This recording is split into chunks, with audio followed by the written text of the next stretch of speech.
After I lost my job, my daughter threw me out in the dead of winter. If you won't work, you can't live here. To keep from freezing, I slept in a shelter that ran medical tests. The doctor cried when she examined me. Your antibodies are unique. They're the only thing that can wake a billionaire from a coma. His family is offering a fortune. When I saw the check, I fainted. I'm glad to have you here. Follow my story until the end and comment the city you're watching from so I can see how far my story has reached. The pink slip came on a Tuesday morning in November, delivered with the same casual indifference as the morning coffee. 23 years at Henderson & Associates, and Mr. Peterson couldn't even look me in the eye when he handed me that envelope. Budget cuts, Maxine. You understand. I understood all right. At 63, I was expensive insurance and outdated skills wrapped in a body that reminded everyone how long I'd been there. The younger girls with their computer wizardry and social media savvy had been circling my desk like vultures for months. I cleaned out my desk in silence, packing 23 years of my life into a cardboard box. The small cactus Amaya had given me for my birthday 3 years ago went in first, then the photo of her graduation, and finally the coffee mug that read, World's Best Mom, a title I was apparently about to lose along with everything else. The drive to Amaya's house felt longer than usual. Each red light gave me more time to practice what I'd say. How do you tell your only child that you've lost the job that's been your identity for over 2 decades? How do you admit that at 63, starting over feels impossible? Her house sat perfectly manicured in the suburbs, a testament to her husband Derek's success in real estate. The mortgage was hefty, I knew, because she'd complained about it often enough when asking for my help with groceries or the electric bill. I'd always helped, of course. That's what mothers do. I found Amaya in her pristine kitchen, meal prepping for the week ahead. She looked up from her containers with that expression she'd perfected in her teenage years, the one that said I was interrupting something important. Mom, what are you doing here? It's not Sunday. I need to talk to you, sweetheart.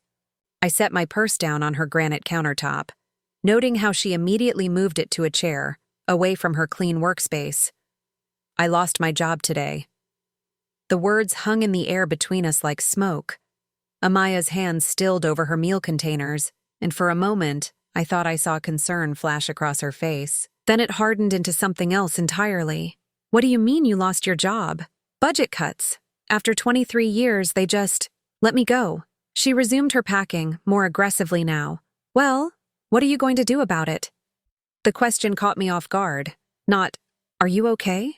Or, I'm sorry, Mom.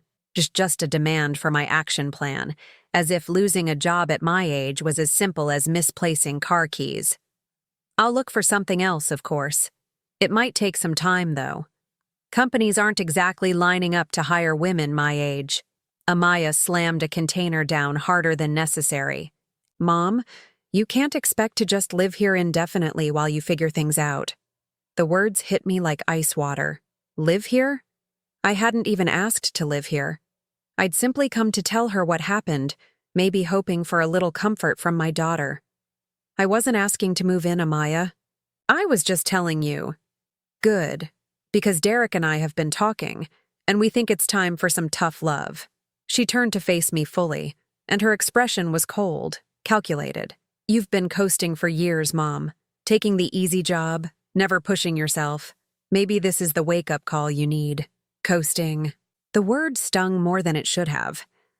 I thought of all those extra hours I'd worked to help pay for her college, the vacations I'd skipped to help with her wedding costs, the retirement money I'd dipped into when Derek's business had a slow year. You're 35 years old, Amaya. I raised you by myself after your father left. I worked 2 jobs most of your childhood to keep us afloat. I've never coasted a day in my life. She rolled her eyes, actually rolled her eyes at me. That's different. I was a kid then. Now you're just comfortable, settling for mediocrity. Derek chose that moment to walk in, still in his expensive suit from whatever showing he'd just finished. He kissed Amaya's cheek and nodded at me with polite disinterest. Tell him, Derek. Tell Mom what we discussed. Derek loosened his tie, clearly uncomfortable with being dragged into this conversation. Maybe this isn't the right time. No, it's perfect timing. Amaya's voice had taken on that shrill edge it got when she was building up to something big. Mom, we've been watching you for years. No ambition, no drive. You go to that same boring job, come home to that same tiny apartment, watch the same TV shows. It's like you've given up on life. Each word was a small knife, precisely aimed. I stood there absorbing the assault, wondering when my daughter had developed such skill at cruelty. And now, she continued, instead of seeing this as an opportunity to finally do something meaningful with your life, you're already making excuses about age discrimination and how hard it's going to be. Because it is hard, Amaya. Do you have any idea what it's like to be my age and suddenly unemployed? No, I don't, because I've never let myself get comfortable enough to be in that position. The silence that followed was deafening. Derek shifted uncomfortably, studying his shoes like they held the secrets of the universe. I looked at my daughter, really looked at her, and saw a stranger. When had she become so hard, so lacking in empathy? I should go, I said quietly, reaching for my purse. Mom, wait. For a moment, I thought she was going to apologize, to take back the cruelty. Instead, she delivered the final blow. We think you should probably find somewhere else to spend Christmas this year.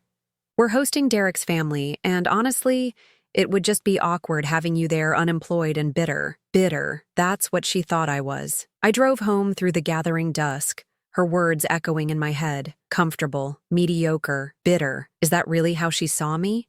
The mother who had sacrificed everything to give her a better life than I'd had? My apartment felt smaller than usual when I walked in. The heating bill notice on my kitchen counter seemed to mock me. One more thing I couldn't pay now. I had maybe 3 months of savings, enough to cover rent and basic expenses if I was careful. After that, I made a cup of tea and sat in my worn armchair, staring at the dark window. Snow had started to fall, tiny flakes dancing in the streetlight's glow. Winter was coming early this year, and for the first time in my life, I had nowhere to go when the cold set in. My phone rang, and for a foolish moment I hoped it was Amaya calling to apologize. Instead, it was an automated message about my car insurance renewal. Even the machines were demanding money I no longer had. As I sat there watching the snow accumulate on my windowsill, I couldn't shake the feeling that this was just the beginning. That the woman who had raised her daughter to believe family meant everything was about to learn just how little that meant when times got tough. Outside, the wind picked up, rattling my old windows. Winter was definitely coming, and I was about to face it more alone than I'd ever imagined possible. 3 weeks later, I stood outside the Riverside Community Shelter with everything I owned in 2 garbage bags and a battered suitcase. The December wind cut through my thin coat like it was made of paper, and my breath formed small clouds in the frigid air. The job interviews had been a series of polite rejections. We'll be in touch. We've decided to go with someone with more current experience. We're looking for someone who can grow with the company. Each one was another way of saying I was too old, too outdated, too much of a risk. My savings had evaporated faster than I'd calculated. The heating bill, groceries, gas for job interviews, the pharmacy co-pays for my blood pressure medication. It all added up to a number that exceeded my unemployment benefits by hundreds of dollars each month. When I couldn't make December's rent, my landlord had been surprisingly patient. Mrs. Chen had known me for 8 years, had seen me leave for work every morning and return every evening like clockwork. She'd given me an extra 2 weeks, but even her kindness had limits. I'm sorry, Maxine, she'd said when she handed me the eviction notice. I wish I could help more, but I have my own bills to pay. I'd called Amaya exactly once since that awful conversation in her kitchen. The phone had rung 4 times before going to voicemail. Hi, you've reached Amaya and Derek. We can't come to the phone right now, but leave a message and we'll get back to you. I'd hung up without saying a word. The shelter's entrance was a heavy glass door marked with cheerful signs about hope and community support. Inside, the air was warm but thick with the smell of industrial disinfectant, and too many people in too small a space. A woman behind a metal desk looked up from her paperwork with tired but kind eyes. First time here, honey? I nodded, not trusting my voice. I'm Susan. What's your name? Maxine Thornfield. She handed me a clipboard thick with forms. Fill these out and we'll get you set up. Dinner's at 6, lights out at 10. You'll need to be out by 7 in the morning and can't come back until 4 in the afternoon. Out? Where am I supposed to go during the day? Susan's expression softened. Library's warm. Some folks walk the malls. There's a day center on 5th Street, but it fills up fast. I took the clipboard to a folding chair in the corner and began filling out form after form. Name, address. I wrote none and felt a piece of my dignity die. Employment status. Another none. Emergency contact. I stared at that line for a long time before writing none again. The dining hall was a study in quiet desperation. About 40 people sat at long tables, eating from paper plates and speaking in hushed tones. I recognized the look in their eyes, the same combination of gratitude and shame I was learning to carry myself. I sat next to a woman who introduced herself as Rosa. She was probably my age, with silver hair pulled back in a neat bun, and clothes that had seen better days but were clean and carefully maintained. "How long have you been here?" I asked, grateful for someone to talk to. 6 months, Rosa replied, stirring her soup slowly. Lost my apartment when my daughter moved her boyfriend in and decided I was cramping their style. The similarity to my own situation made my chest tight. Your daughter? Same as yours, I'd guess from that look on your face. These young ones, they think family obligation only flows one way. From us to them. She took a careful sip of soup. What about you? What brought you here? I told her about the job loss, about Amaya's reaction, about sitting in my cold apartment watching my savings disappear. Rosa listened without judgment, occasionally nodding as if she'd heard variations of this story before. The hardest part, she said when I finished, isn't the cold or the bad food or sleeping on a cot in a room with 20 other women. It's realizing that the people you die for wouldn't cross the street to help you. That night, lying on a narrow cot between Rosa and a young woman who cried quietly into her pillow, I stared at the ceiling and tried to understand how I'd gotten here. 6 months ago, I was Maxine Thornfield, administrative assistant and devoted mother. Now, I was just another homeless woman grateful for a warm place to sleep. The next morning, I spent 8 hours in the public library, reading newspapers and applying for jobs online. By afternoon, my feet hurt from walking around in shoes that needed to be replaced, but would have to last until I could afford new ones. When I returned to the shelter, there was a sign posted by the entrance. Research study volunteers needed. Compensation provided. Susan noticed me reading it. Some medical research group comes by every few weeks. They pay $20 for blood draws, do some basic health screenings. Easy money if you need it. $20 was more than I'd had in my pocket in weeks. I signed up immediately. The next day, a small team of medical professionals set up in the shelter's community room. Dr. Martinez, a young woman with kind eyes and efficient movements, called my name from her list. Just a routine screening, Mrs. Thornfield. We're studying immune responses in different populations. She took my blood pressure, checked my temperature, and asked about my medical history. When she drew my blood, she labeled the vials carefully and made notes on her clipboard. Any unusual illnesses in your family? Autoimmune conditions? Genetic disorders? No, nothing like that. We've always been healthy. She nodded and handed me my $20 in cash. It felt like a fortune. But as I walked away, I noticed her assistant was staring at my file with an odd expression. When they thought I wasn't looking, I saw them make several phone calls, speaking in hushed, urgent tones. 3 days later, they returned. This time, Dr. Martinez seemed different, more intense, more focused. Mrs. Thornfield, we'd like to run some additional tests if you're willing. More compensation, of course. What kind of tests? Just some follow-up blood work. Your initial screening showed some interesting markers. I didn't know what that meant, but $50 was $50. I agreed immediately. This time they took more blood, several vials, and asked me to wait while they ran some preliminary tests. I sat in the shelter's lobby, watching other residents come and go, wondering what interesting markers meant. When Dr. Martinez returned, Her expression was carefully controlled, but I could see excitement flickering behind her professional demeanor. "Mrs. Thornfield, I need to ask you to keep this conversation confidential for now, but we'd like to schedule some additional appointments with you. More comprehensive testing." "Is something wrong with me?" "No, not wrong. Quite the opposite, actually." She paused, choosing her words carefully. "You may have something very special, Mrs. Thornfield, something that could help a lot of people. I left that meeting with $200 in cash and more questions than answers." That night, lying on my cot, I replayed the conversation over and over. Something special. Something that could help people. For the first time since I'd lost my job, I felt a tiny spark of hope. I didn't know what they'd found in my blood, but for the first time in months, someone was treating me like I mattered. Outside, the December wind howled against the shelter windows, but I barely noticed. Whatever they'd discovered in my blood, it was enough to make doctors pay attention. It was enough to make me feel, for the first time in a very long time, that maybe I wasn't as worthless as my own daughter believed. The third appointment wasn't at the shelter. Dr. Martinez had given me an address across town, a gleaming medical complex that looked nothing like the community health centers I was used to.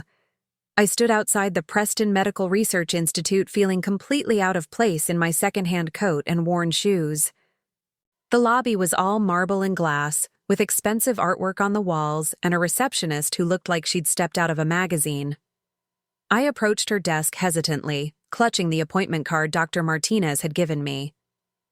"I'm here to see Dr. Martinez, Maxine Thornfield."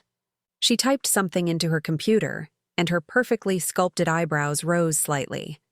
"Of course, Mrs. Thornfield. Please have a seat. Someone will be right with you." The waiting room was filled with leather chairs and coffee table books about medical breakthroughs. I felt like an imposter sitting there, acutely aware that my presence probably lowered the property value of the entire building. "Mrs. Thornfield?" I looked up to see Dr. Martinez, but she wasn't alone. A tall, elegant woman in an expensive suit stood beside her, along with two other doctors I didn't recognize. "Would you come with us, please?" They led me down a hallway lined with offices and into a conference room with a massive table and floor-to-ceiling windows overlooking the city. This definitely wasn't a routine blood draw. Dr. Martinez introduced the other woman as Dr. Carmen Reyes, the director of the institute. Dr. Reyes had the kind of presence that commanded attention. Sharp eyes, perfect posture, and an aura of authority that made me feel even smaller than I already did. "Mrs. Thornfield," Dr. Reyes began, settling into a chair across from me. "Dr. Martinez has shared the results of your blood work with our team, and I have to say, we're quite amazed." "Amazed by what, exactly?" Dr. Martinez leaned forward, her eyes bright with excitement.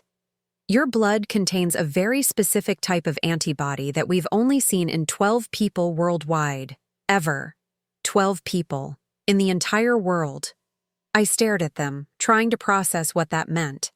"I don't understand. What kind of antibody?" Dr. Reyes pulled out a thick folder and opened it to reveal pages of charts and graphs that might as well have been written in a foreign language. "It's related to a rare genetic variant, a mutation, if you will, that affects how your immune system produces certain proteins." "A mutation? That sounds bad." "On the contrary," Dr. Martinez said quickly, "it's incredibly valuable. This particular antibody has shown remarkable promise in treating certain neurological conditions that have been considered untreatable until now." I felt a strange disconnect, like they were talking about someone else's blood, someone else's life. "Neurological conditions?" "Brain injuries specifically," Dr. Reyes explained. "Traumatic brain injuries that result in prolonged comas. We've been researching this for years, but we've never had access to enough of these antibodies to conduct meaningful trials." The room fell silent for a moment. I could hear the hum of the building's ventilation system and the distant sound of traffic from the street below. "Mrs. Thornfield," Dr. Martinez said gently, "we'd like to discuss the possibility of a more extensive partnership with you." Partnership. That was a word I hadn't heard applied to myself in a very long time. "What kind of partnership?" Dr. Reyes exchanged a glance with her colleagues before continuing. There's a patient, a young man who's been in a coma for 6 months following a severe car accident. Traditional treatments have been ineffective, but our research suggests that your antibodies could potentially stimulate the neural pathways necessary for recovery. I thought about that for a moment. A young man, someone's son, lying unconscious in a hospital bed while his family waited and prayed for a miracle. You think my blood could help him wake up? We believe it's possible, yes. But we'd need to conduct more tests first, establish the proper protocols, ensure safety measures are in place. Dr. Martinez pulled out another folder, this one filled with legal documents. If you're interested, we'd want to enter into a formal agreement. You'd be compensated, of course, for your time and participation. Compensated. I almost laughed. 3 months ago, I was worried about being able to afford Christmas gifts for Amaya. Now doctors in expensive suits were talking about compensating me for something I didn't even know I had. How much compensation are we talking about? Dr. Reyes hesitated, and I saw something flicker across her face, an emotion I couldn't quite identify. The family of the patient is, well, they're prepared to be very generous. This young man is their only son. How generous? Another pause, another exchange of glances. Mrs. Thornfield, Dr. Martinez said carefully, before we discuss specific numbers, I want you to understand something. What you have, these antibodies, they can't be synthesized. They can't be created artificially. You're one of only 12 people on Earth who produce them naturally. 12 people. 1 of 12. I tried to wrap my mind around that concept. The initial treatment protocol would require regular blood draws over several months, Dr. Reyes continued. It's a significant commitment, and frankly, without your participation, this young man will likely never wake up. The weight of that statement settled over me like a heavy blanket. Someone's son, lying in a hospital bed, and I might be the only person who could help him. Mrs. Thornfield, Dr. Martinez said, leaning forward with tears actually forming in her eyes. I've been practicing medicine for 15 years, and I've never seen anything like this. Your antibodies aren't just rare, they're miraculous. Miraculous. Me, Maxine Thornfield, the woman sleeping in a homeless shelter, the mother whose own daughter had called her bitter and mediocre. I was miraculous. The family has authorized us to offer $5 million for your participation in the treatment protocol. The number hit me like a physical blow. $5 million. I felt the blood drain from my face, and the room started to spin slightly. 5 million? With the understanding that this is just the beginning, Dr. Reyes added quickly. If the treatment is successful, and we believe it will be, there will be additional compensation. Much more substantial compensation. I stared at them, these important doctors in their expensive clothes, talking about numbers that seemed impossible. $5 million just to start. Mrs. Thornfield, are you all right? Dr. Martinez reached across the table, concern evident in her voice. I need a moment, I managed to say. This is a lot to process. They gave me a glass of water and some time to collect myself. As I sat there in that luxurious conference room, I thought about the shelter, about Rosa and the other women who would be grateful for $20.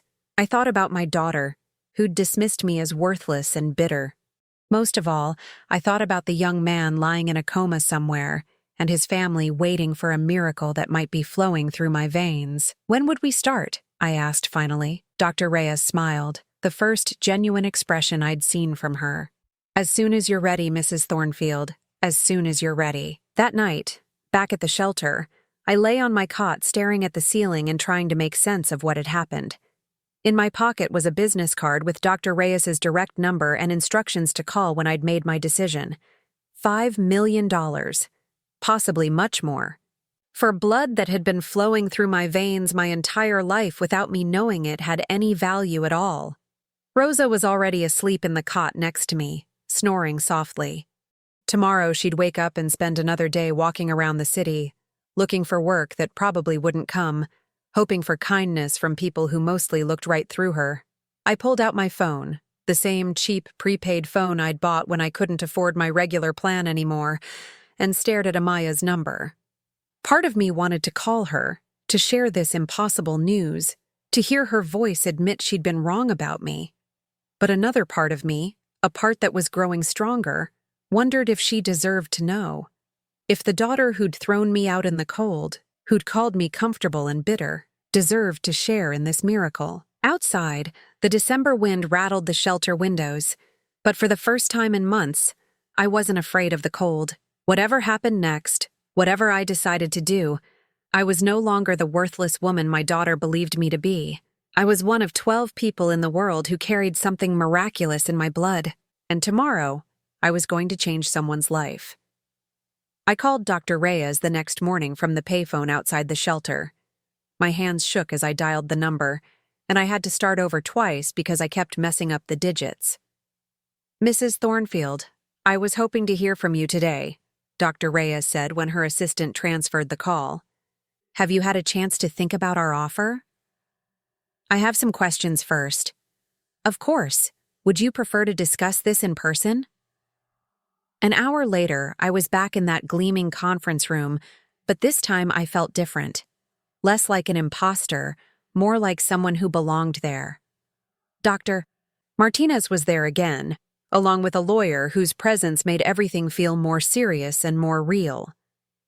"Before we proceed," I said, surprised by how steady my voice sounded, "I want to know more about this young man, the one in the coma." Dr. Reyes nodded approvingly. "His name is Marcus Wellington. He's 26 years old, graduated from Harvard Business School last year. He was driving home from his engagement party when a drunk driver ran a red light. The details made it real in a way the medical terminology hadn't. Someone's son, someone's fiancé, with a whole life ahead of him that had been stolen in an instant. His family owns Wellington Industries," Dr. Martinez added. "They've been searching for any possible treatment option for 6 months now."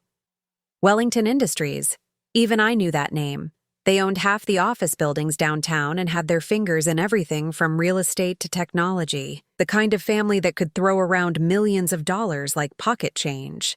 "Mrs. Thornfield," the lawyer interjected, "before we discuss the specific terms, I want to make sure you understand the magnitude of what we're proposing.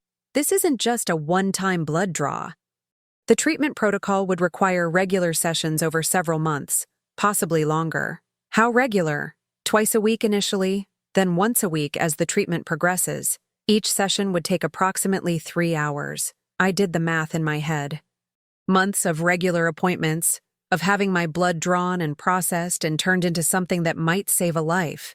And if it doesn't work, Dr. Reyes leaned forward, "You'd still receive the full compensation we've discussed. This is payment for your participation, not a performance guarantee." The lawyer slid a thick contract across the table. "The initial compensation we discussed yesterday, $5 million. That would be paid upon your agreement to participate. If the treatment is successful and Mr. Wellington makes a full recovery, there would be additional compensation." "How much additional compensation?" Another one of those meaningful looks passed between them. Dr. Martinez cleared her throat. "Mrs. Thornfield, the Wellington family has authorized us to offer up to $50 million total if their son makes a complete recovery." The number hit me even harder than the first one had. $50 million. I felt myself sway in my chair and gripped the table for support. $50 million? Plus the initial $5 million, the lawyer clarified, for a total of $55 million. I couldn't speak, couldn't breathe. $55 million was more money than I could spend in 10 lifetimes. It was enough to buy anything I wanted, go anywhere I dreamed of, never worry about money again.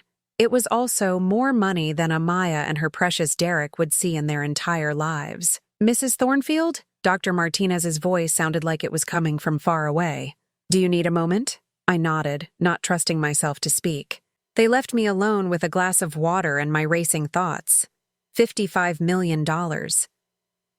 Sitting in that conference room, I thought about the eviction notice, about choosing between my blood pressure medication and groceries, about my daughter's cold dismissal of my worth.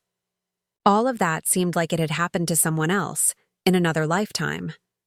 When they returned, I had made my decision. "I want to help him," I said. "When do we start?" The The next few hours passed in a blur of paperwork and medical consultations. I signed forms I barely understood, authorized the lawyers to set up bank accounts I'd never dreamed of having, and underwent the most comprehensive medical examination of my life. "We need to make sure you're healthy enough for the treatment protocol," Dr. Martinez explained as they drew what felt like gallons of blood for testing. "This is going to be intensive." By late afternoon, I walked out of the Preston Medical Research Institute with a contract guaranteeing me more money than I'd ever thought possible, and an appointment to begin treatment the following Monday. But first, I had something I needed to do. I took the bus to Amaya's neighborhood, the same route I'd taken 3 weeks ago when I'd come to tell her about losing my job. The houses looked the same, perfectly maintained and smugly prosperous, but I felt like a different person walking among them. Amaya's car was in the driveway, along with Derek's BMW. Through the front window, I could see her moving around in the kitchen, probably preparing another one of her elaborate meals. I rang the doorbell and waited. When she opened the door, her expression went through several changes: surprise, irritation, and finally a kind of cold resignation. "Mom, what are you doing here?" "I wanted to tell you something." She sighed heavily, like my presence was an enormous inconvenience. "Derek and I are about to have dinner. Can this wait?" "No, it can't." Something in my tone must have gotten her attention because she stepped back and let me in. Derek was setting the table with their good china, the set I'd helped them buy for their wedding. "Maxine," he said with forced politeness. "How are things going?" "Better than expected, actually. Much better." Amaya crossed her arms. "Did you find a job?" "You could say that." I sat down on their expensive couch without being invited. "I found out I have something very valuable. Something people are willing to pay a lot of money for." Amaya exchanged a look with Derek. I could see them both thinking the same thing, that I'd fallen for some kind of scam, that desperate old women were easy targets for predators. "Mom, please tell me you didn't fall for one of those work-from-home schemes." I almost laughed. "No, sweetie, this is real. Medical research. It turns out my blood contains something extremely rare, something that can help people who are critically ill." "Your blood?" "Antibodies. Very special ones. There are only 12 people in the world who have them." Derek sat down heavily in his chair. "Mom, that sounds like—" "Like what, Derek? Like something too good to be true?" "I thought so too, until they offered me $55 million for my participation in a treatment program." The silence that followed was deafening. Amaya's mouth actually fell open, and Derek's face went completely white. $55 million? Amaya whispered. "Million, with an M." I pulled out the contract folder and set it on their coffee table. "I signed the papers this afternoon. The first payment of $5 million will be in my account by the end of the week." Amaya sank into a chair across from me, staring at the legal documents like they might bite her. "This is real? This is actually real?" "Very real. I start treatment on Monday. There's a young man in a coma, and my blood might be the only thing that can save him." Derek leaned forward, his expression shifting from shock to something that looked almost predatory. "Maxine, this is incredible. Think of what we could do with money like that. We could pay off the mortgage, maybe buy that vacation home we've been looking at." "We?" I interrupted. The single word hung in the air like a challenge. Derek's face reddened as he realized what he'd just said. "I mean, this is wonderful news for the family," he backtracked. "For you, of course." I looked at my daughter, who was still staring at the contract with a mixture of disbelief and naked greed. This was the moment I'd been waiting for without realizing it. The moment when she would show me who she really was. "Mom," she said slowly, "I know we had some harsh words a few weeks ago, but you have to understand." "What do I have to understand, Amaya? We were just trying to motivate you, to help you reach your potential." Her voice was taking on that wheedling tone she'd perfected as a teenager when she wanted something. "We never meant for you to end up in that awful place. That awful place. The shelter where I'd met Rosa and learned what real kindness looked like from people who had nothing to give. You threw me out in the middle of winter because you said I had no ambition. Because I was comfortable and mediocre and bitter. Mom, please. We were wrong, okay? We can see that now. I stood up, collecting my contract folder. You were wrong about a lot of things, Amaya, but you were right about one. What's that? I looked around their perfect living room, with its perfect furniture and perfect family photos that would never include me again. You were right that I needed a wake-up call. Just not the kind you thought. I walked to the door, pausing with my hand on the handle. Behind me, I could hear Amaya's sharp intake of breath, the scrape of Derek's chair as he stood up.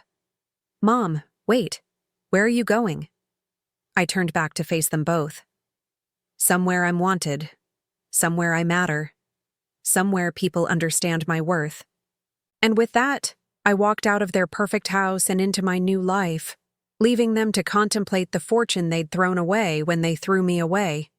The bus ride back to the shelter felt like a victory lap. Tomorrow, I would start treatment to save a young man's life. Next week, I would be a millionaire.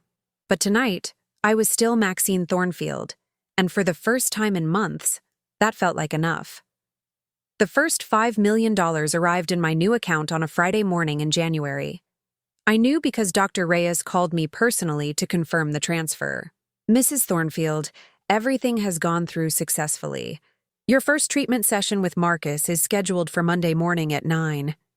I was sitting in the shelter's common room, surrounded by the usual morning chaos of people preparing to leave for another day of wandering the city. Rosa was beside me, carefully folding her few belongings into a canvas bag. Thank you, I said into the phone, aware that everyone around me was probably wondering who would call someone at a homeless shelter about anything important. After I hung up, Rosa looked at me with curious eyes. Good news? I nodded, not trusting myself to speak. $5 million. It was sitting in an account with my name on it, earning more interest in a day than I used to make in a month. I'm going to be moving out soon, I told her. Found a place? Something like that. That afternoon, I took a taxi to a real estate office in the better part of town. The receptionist looked surprised when I walked in wearing my shelter clothes, but I'd learned not to care about those looks anymore. I'd like to speak to someone about buying a house, I said. The woman behind the desk hesitated, clearly sizing up my appearance against the likelihood that I could afford anything they had for sale. Perhaps you'd be interested in our rental listings. No, I want to buy. Cash. That got her attention.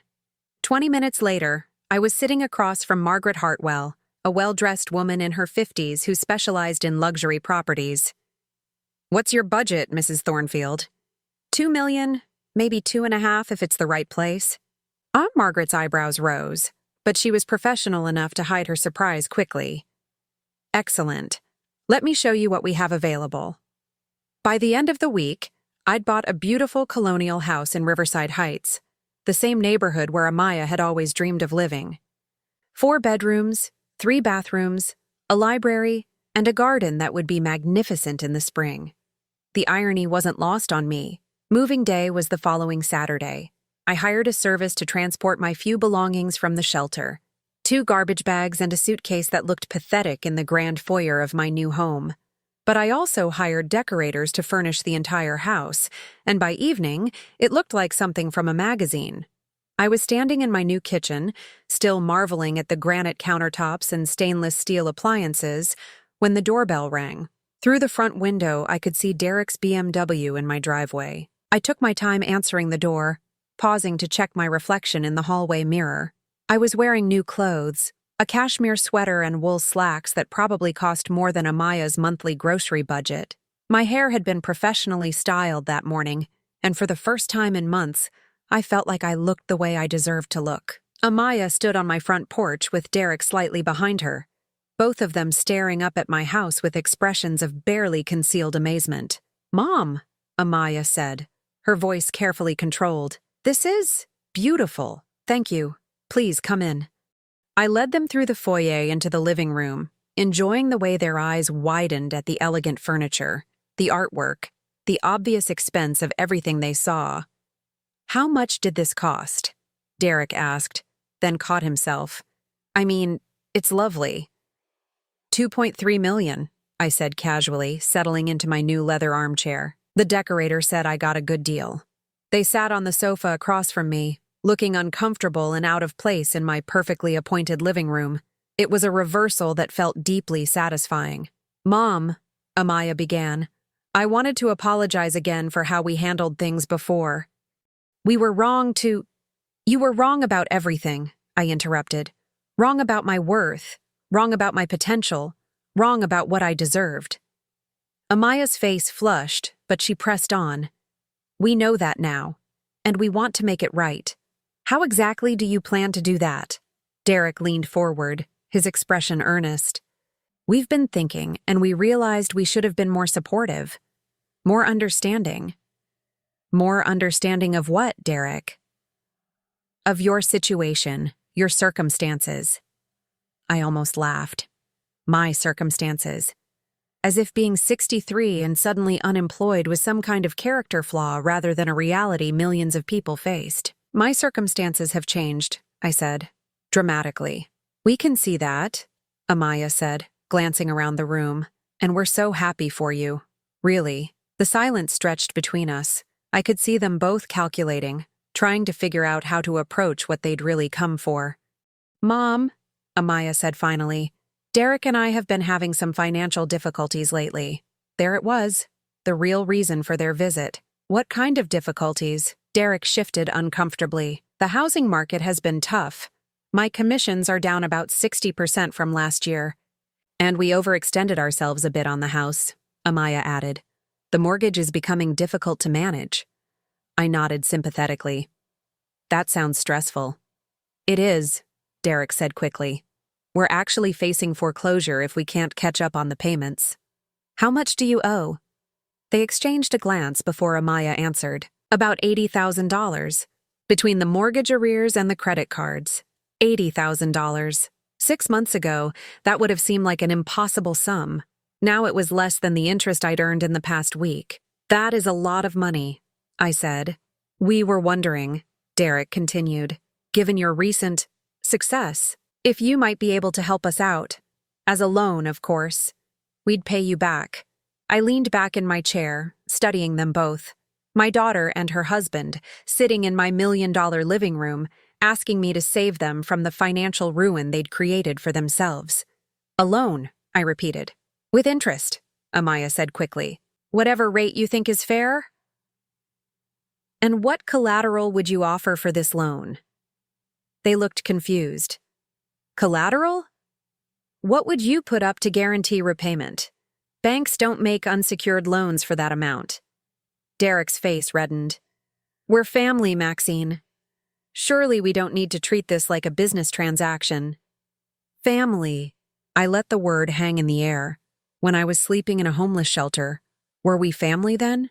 Amaya's eyes filled with tears. "Mom, please. We made mistakes, but we're trying to fix things. You're trying to fix your financial problems. There's a difference." I stood up and walked to the window, looking out at the garden where snow still covered the dormant flower beds. In a few months, everything would be green and blooming. New life growing from what looked dead and worthless. "I'll make you a deal," I said, turning back to face them. Hope flickered in both their faces. "I'll pay off your mortgage and your credit cards. All of it." "Mom, thank you so much." I held up my hand. "I'm not finished. In exchange, you both write me a letter acknowledging exactly what you said to me the day you threw me out. Every cruel word, every dismissive comment, every moment you made me feel worthless and unwanted." The hope in their faces flickered uncertainly. "And then you explain in detail why you were wrong. Not just wrong about my potential for financial success, but wrong about my worth as a person and as your mother." Derek frowned. "I don't understand. What would be the point of that?" "The point, Derek, is that you both need to understand the damage you caused, the pain you inflicted, the cruelty you showed to someone who had spent her entire adult life putting you first." Amaya was crying now, real tears this time. "We know we hurt you, Mom. We're sorry. Sorry isn't enough. You need to understand why what you did was unforgivable." "Unforgivable?" Amaya's voice was barely a whisper. "You didn't just refuse to help me when I was desperate. You kicked me when I was down. You took pleasure in making me feel small and worthless." I sat back down, my voice steady and calm. You treated me like garbage, and when I ended up living like garbage, you felt justified in your cruelty. The truth of it hung in the room like smoke. Derek looked uncomfortable, shifting in his seat and avoiding my eyes. Amaya was staring at her hands, tears dripping onto her designer jeans. If you want my help, I continued, you'll write those letters. Detailed, honest letters acknowledging exactly what kind of people you revealed yourselves to be. And if we don't? Derek asked. I smiled, and it wasn't a warm expression. Then you lose your house and file for bankruptcy, and I'll live very comfortably in my beautiful home, knowing that I offered you the same compassion you showed me when I needed help. They left 20 minutes later, promising to think about my offer. I watched their car disappear down my street, then poured myself a glass of wine from a bottle that cost more than they spent on groceries in a month. The house felt peaceful in the gathering dusk. My house, bought with money I'd earned for having the one thing they could never understand, genuine value that went deeper than appearances or social status. Outside, the first streetlights were coming on, casting long shadows across my perfectly manicured lawn. Tomorrow, I would continue the treatments that were slowly bringing Marcus Wellington back to consciousness. Every session brought me closer to the full $55 million, but more importantly, every session proved that I mattered, that I had always mattered, even when no one else could see it.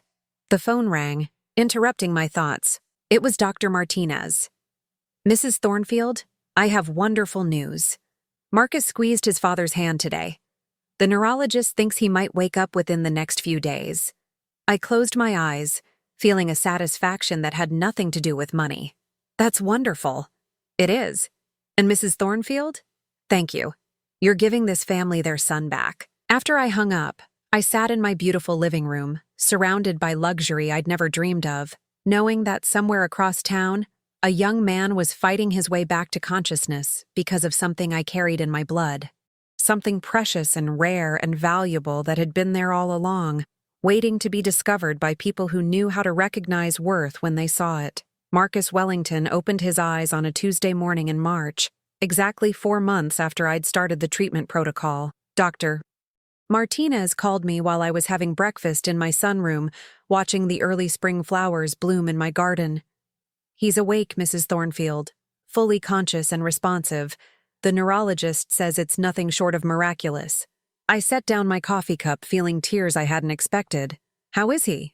Can he speak? He's weak, but his cognitive function appears to be completely intact. He recognized his parents immediately, knew where he was, remembered everything right up until the accident. A young man I'd never met was awake and alive because of something flowing through my veins. The magnitude of that never stopped amazing me. Mrs. Thornfield, Dr. Martinez continued, the Wellington family would like to meet you, if you're willing. They'd like to thank you personally. I agreed, and 2 days later, I found myself in Marcus Wellington's private hospital room. He was propped up in bed, still pale and thin from months of unconsciousness, but his eyes were clear and alert. His parents, Jonathan and Patricia Wellington, were exactly what I'd expected. Elegant, sophisticated people who wore their wealth like a comfortable old coat. But when they looked at me, there was no condescension, no judgment, only gratitude so profound it was almost embarrassing. Mrs. Thornfield, Patricia said, gripping my hands in both of hers. How do we even begin to thank you? You don't need to thank me, I said. I'm just glad I could help. Marcus himself was remarkably articulate for someone who'd been in a coma for 6 months. I understand you've been giving me your blood, he said with a weak smile. That's either the kindest thing anyone's ever done for me, or the most disturbing, depending on how you look at it. I laughed despite myself. I prefer to think of it as kind-hearted. Jonathan Wellington cleared his throat. Mrs. Thornfield, we owe you a debt that can never truly be repaid, but we'd like to try. The final payment, $50 million, was transferred to my account that afternoon. Along with the initial $5 million, I now had $55 million sitting in various investment accounts, earning more money every day than most people made in a year. But the money wasn't the most important thing that happened that week. The letters arrived on Friday. 2 envelopes slipped under my front door while I was at my weekly treatment session. When I found them that evening, my hands shook as I opened the first one. Derek's letter was stiff and formal, like a business memo. He acknowledged that he'd been unsupportive and perhaps overly harsh in his judgment of my situation. He apologized for any misunderstanding and hoped we could move forward as a family. It was exactly what I'd expected from him, the minimum effort required to get what he wanted, with no real understanding of the pain he'd caused. Amaya's letter was different. "Dear Mom," it began, and I could see tear stains on the paper. "I have started this letter 100 times, and each time I realize how inadequate words are for what I need to say. You asked me to write down exactly what I said to you, and so I will, even though it makes me sick to remember. I called you comfortable and mediocre. I said you had no ambition, no drive. I told you that you were bitter and that I didn't want you at Christmas because it would be awkward having you there unemployed. But the worst thing I said, the thing that keeps me awake at night, is when I told you that you didn't know how to take care of me, so I didn't want you near my baby. Mom, I was wrong about everything. Not just wrong about your ability to become wealthy, but wrong about who you are as a person. You worked 2 jobs for most of my childhood. You sacrificed vacations, new clothes, and your own comfort to make sure I had everything I needed. When Dad left, you never once made me feel like it was my fault or like I was a burden. You just worked harder and loved me more. When I graduated from college, you were in the front row cheering. When I got married, you spent money you didn't have to help pay for my wedding. When Derek's business was struggling, you took money out of your retirement account to help us, and you never once made us feel guilty about it. You were never comfortable or mediocre. You were a single mother doing the best she could with limited resources. You were never bitter. You were tired from carrying burdens that should have been shared. I threw you out in the middle of winter not because you weren't contributing, but because I was ashamed of your circumstances. I was afraid my friends would judge me for having a mother who wasn't successful in the ways they respected. I was selfish and cruel, and I used tough love as an excuse for my own embarrassment. The truth is, I have never been half the woman you are. I have never sacrificed for anyone the way you sacrificed for me. I have never shown the strength and resilience you've shown your entire life. When you were sleeping in that shelter, I told myself you were learning a lesson, but I was the one who needed to learn. I needed to learn that a person's worth isn't measured by their bank account or their job title. I needed to learn that family means standing by each other when times are hard, not just when times are good. I don't deserve your forgiveness and I don't expect it, but I needed you to know that I understand now what kind of daughter I've been. And I'm ashamed. You raised me to be better than this. Somehow I forgot everything you taught me about kindness and loyalty and love. I'm sorry, Mom. I'm sorry for all of it. Love, always. Amaya. I read the letter 3 times, tears streaming down my face. It wasn't perfect. There were still hints of self-pity, still traces of the entitlement that had always marked her character, but it was honest in a way I'd never seen from her before. The next week, I invited them both to lunch. Not at my house. I wasn't ready for that level of intimacy yet. Instead, I chose a quiet restaurant where we could talk without the weight of my wealth overshadowing every word. Amaya looked terrible. She'd lost weight, and there were dark circles under her eyes. Derek seemed subdued, lacking his usual swagger. "Thank you for coming," I said after we'd ordered. "Thank you for asking us," Amaya replied quietly. "I wasn't sure you would after what I wrote. Your letter was honest. That means something." We talked for 2 hours. Not about money or houses or forgiveness, but about Marcus Wellington and his recovery, about my new life and their struggles, about the small details of daily existence that families share when they're not trying to wound each other. At the end of lunch, I pulled out 2 envelopes. "These are cashier's checks," I told them. $100,000 each. Their eyes widened, but neither of them grabbed for the money. "It's not a loan," I continued, "and it's not payment for your letters. It's what I can afford to give without it affecting my own security and peace of mind." Derek started to speak, but I held up my hand. "It's enough to catch up your mortgage and pay off your credit cards, but not enough to solve all your problems. You'll still need to figure out how to live within your means. You'll still need to make changes. Amaya was crying again. Mom, we don't deserve this. No, I agreed. You probably don't. But I'm not giving it to you because you deserve it. I'm giving it to you because I can. And because watching you struggle doesn't make me happy the way I thought it would. That was 6 months ago. I still live in my beautiful house in Riverside Heights, but it no longer feels like a fortress built to keep the world out. I've furnished the guest rooms and started having visitors. Rosa from the shelter comes for dinner every Sunday, and we've become genuine friends. I've also started volunteering at the shelter, helping with their medical screening programs. It turns out there are other people like me, people whose blood contains rare antibodies that could save lives. We've identified 3 more potential donors in the past few months. Amaya and I have lunch once a month now.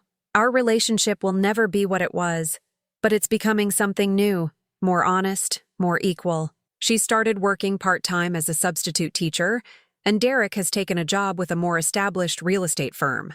They're slowly learning to live within their means. They've never asked for more money, and I've never offered it. Last week, Marcus Wellington called me. He's engaged again. The accident had postponed his wedding, but his fiancée waited for him through everything. They want to invite me to their ceremony in June. You gave me my life back, Mrs. Thornfield, he said. I'd like you to be there when I start the next chapter of it. Today is my 64th birthday. I'm sitting in my garden, which is now in full bloom, reading a book and enjoying the peace that comes from knowing exactly what I'm worth. Not the $55 million in my bank accounts, though that certainly doesn't hurt, but the deeper worth that was there all along. The worth of someone who spent her life caring for others, who sacrificed for her child even when that child couldn't see the value in the sacrifice. The worth of someone who survived rejection and homelessness and despair, and came through it stronger and more generous than before. My phone buzzes with a text message. It's from Amaya. Happy birthday, Mom. Thank you for teaching me that a person's value isn't measured by their circumstances, but by their character. I'm still learning, but I'm trying to be the daughter you deserved all along. I smile and put the phone aside. The afternoon sun is warm on my face and the garden is alive with the sound of bees and birds. Somewhere in the city, Marcus Wellington is planning his wedding and living the life my blood helped give back to him. Somewhere else, my daughter is learning to be a better person. And here in my garden, I am exactly where I belong. Not because of the money, though I'm grateful for the security it provides, but because I finally understand what I should have known all along. That I was never worthless, never mediocre, never bitter. I was just a woman whose value hadn't been recognized yet. Now it has been, and the peace that comes with that recognition is worth more than all the money in the world. The flowers in my garden sway gently in the afternoon breeze, and for the first time in 64 years, I am completely, perfectly content with exactly who I am. Now, I'm curious about you who listened to my story. What would you do if you were in my place? Have you ever been through something similar? Comment below. And meanwhile, I'm leaving on the final screen 2 other stories that are channel favorites, and they will definitely surprise you. Thank you for watching until here.